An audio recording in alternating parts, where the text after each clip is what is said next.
Hello friends, Bengali food hub চ্যানেলে আপনাদের সকলকে স্বাগত জানাই। এই শীতকালে গরম ভাতের সাথে সিমের ভর্তা খেতে বেশ ভালো লাগে। আজকে আমি সিমের ভর্তার একটি রেসিপি আপনাদের সাথে শেয়ার করছি। আজকের এই রেসিপিটি বানানোর জন্য আমি 200 গ্রাম সিম নিয়েছি। সিমের দুই দিকটা কেটে বাদ দিয়ে দিয়েছি এবং মাঝে যে সুতোর মতো অংশটা থাকে সেটাও বাদ দিয়ে দিয়েছি।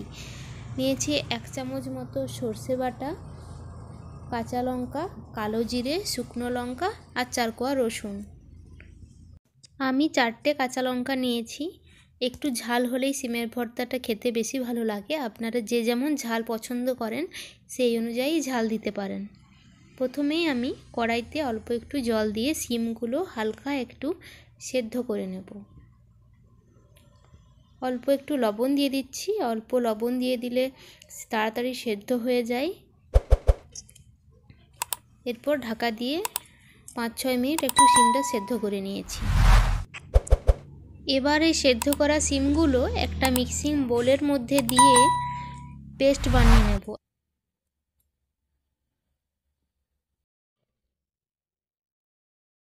সিমের সাথে 4টে কাঁচা লঙ্কা দিয়ে পেস্ট বানাচ্ছি।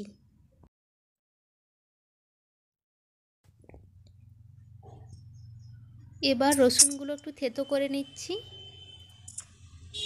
রসুনগুলো থেতো করে নিয়েছি। এবার কড়াইতে একটু বেশি করে সর্ষের তেল দিয়ে 2 চামচ মতো সর্ষের তেল দিয়েছি। শুকনো লঙ্কা ফোড়নে দিলাম, কালো জিরেগুলো দিয়ে দিলাম। ফোড়নটা একটুখানি ভেজে নিয়ে কুচো করে রাখা বা থেতো করে রাখা রসুনগুলো দিয়ে দিচ্ছি।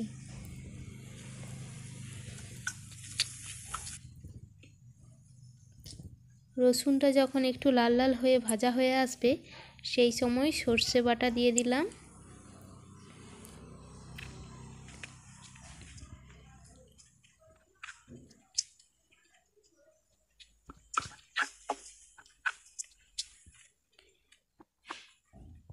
দিয়ে দিচ্ছি অল্প একটু হলুদ গুঁড়ো। মশলাটা একটুখানি কষিয়ে নিয়ে বেটে রাখা শিমগুলো দিয়ে দিচ্ছি।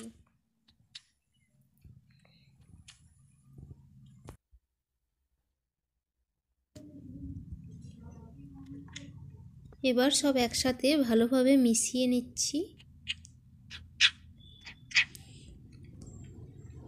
যেহেতু আমি লবণ দিয়ে সিমটা সেদ্ধ করেছি তাই আর লবণ অ্যাড করছি না, অল্প একটু চিনি দিয়ে দিচ্ছি।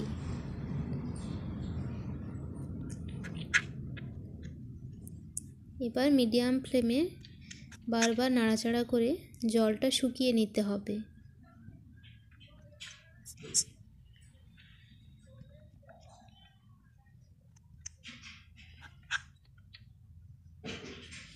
যখন দেখবেন কড়াইতে আর লেগে যাচ্ছে না, ছেড়ে ছেড়ে আসছে এবং জলটাও বেশ ভালো হয়ে শুকিয়ে গেছে, সেই সময় নামিয়ে নিলেই সিমের ভর্তা তৈরি।